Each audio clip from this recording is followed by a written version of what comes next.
उड़ीसा के पुरी स्थित जगन्नाथ मंदिर से मंगलवार को जय जगन्नाथ और हरि बोल के उद्घोषों के साथ रथ यात्रा प्रारंभ हुई। इस दौरान लाखों की संख्या में श्रद्धालु जुटे और उन्होंने भगवान जगन्नाथ, उनके बड़े भाई बलभद्र और बहन सुभद्रा के रथों को खींचा। पहले दिन ये रथ 3 किलोमीटर दूर स्थित उनके वैकल्पिक निवास स्थान गुंडीचा मंदिर पहुंचे। भगवान जगन्नाथ, बलभद्र और देवी सुभद्रा के लगभग 45 फुट ऊंचे लकड़ी के 3 रथों को हजारों पुरुष खींचते हैं, जबकि लाखों लोग उसे स्पर्श करने, प्रार्थना करने या विशाल रथ यात्रा को देखने के लिए उमड़ पड़े। राज्यपाल गणेशी लाल और उड़ीसा के मुख्यमंत्री नवीन पटनायक ने प्रमुख जगन्नाथ रथ को जोड़ने वाली रस्सियों को खींचकर रथ यात्रा की प्रतीकात्मक रूप से शुरुआत की। पीतल के झाल और ढोल की आवाजों के बीच पुजारियों ने देव रथों को तब घेर लिया जब रथ यात्रा इस मंदिर से शहर की मुख्य सड़क से धीमी गति से आगे बढ़ रही थी।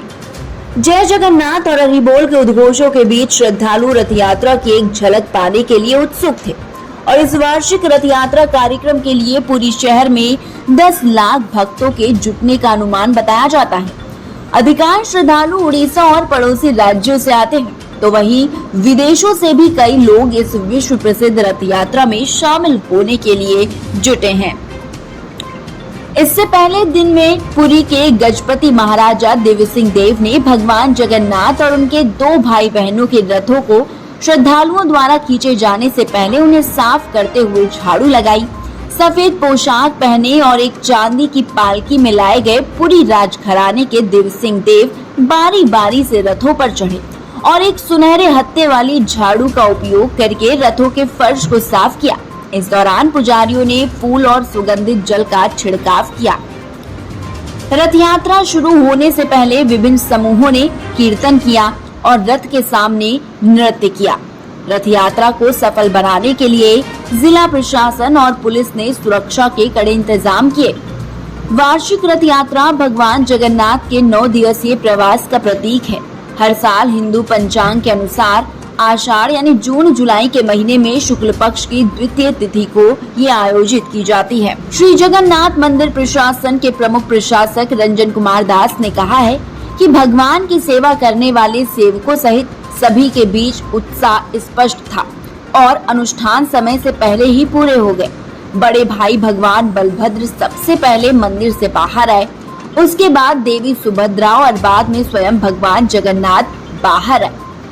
भगवान बलभद्र ताल ध्वज रथ पर विराजमान हुए, वहीं भगवान जगन्नाथ नंदी घोष नामक रथ पर विराजमान हुए, तो देवी सुभद्रा दर्प दलन रथ पर विराजमान हुई। रथ यात्रा की शुरुआत के समय पुरी शंकराचार्य स्वामी निश्चलानंद सरस्वती भी मौजूद थे। अधिकारियों ने कहा है कि रथ खींचने के दौरान कुछ लोग मारिचकोट चौक पर गिर गए जब वहां से भगवान बलभद्र का रथ गुजर रहा था। साथ में उन्होंने बताया कि इनमें से 5 को इलाज के लिए अस्पताल ले जाया गया और उन्होंने बताया कि इन व्यक्तियों को भीड़भाड़ वाले रास्ते से रोगियों को चिकित्सा केंद्रों तक ले जाने के लिए बनाए गए एक विशेष गलियारे का उपयोग करके अस्पताल पहुंचाया गया। वहीं भारत के राष्ट्रपति द्रौपदी मुर्मू, प्रधानमंत्री नरेंद्र मोदी, केंद्रीय गृह मंत्री अमित शाह और अन्य लोगों ने रथ यात्रा के अवसर पर श्रद्धालुओं को बधाई दी। गर्म और उमस भरे मौसम को देखते हुए जिला प्रशासन ने श्रद्धालुओं के लिए व्यापक इंतजाम भी किए हैं।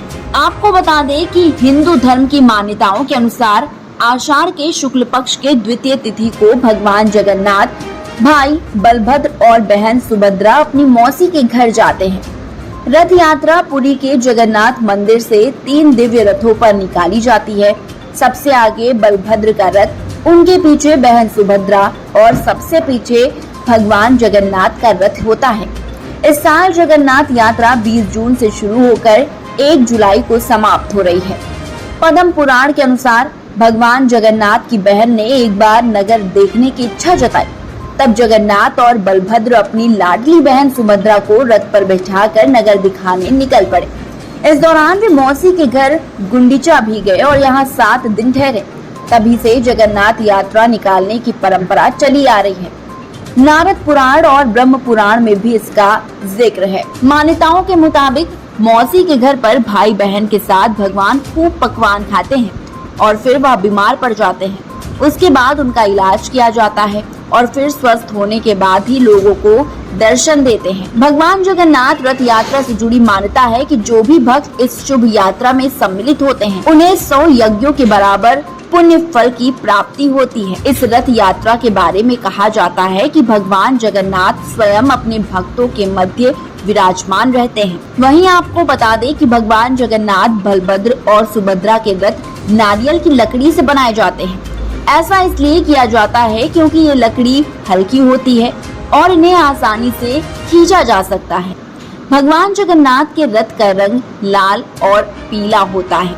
इसके अलावा ये रथ बाकी रथों की तुलना में भी आकार में काफी बड़ा होता है।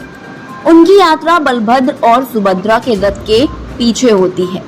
बता दें आपको कि भारत ही नहीं बल्कि दुनिया भर में ये एक ऐसा पर्व है जहां भगवान खुद ही घूमने निकल जाते हैं, जिनकी रथ यात्रा में भारी संख्या में लोग शामिल होते हैं। मान्यता है कि भगवान जगन्नाथ गर्भगृह से निकलकर अपनी प्रजा का हाल जानने के लिए निकलते हैं।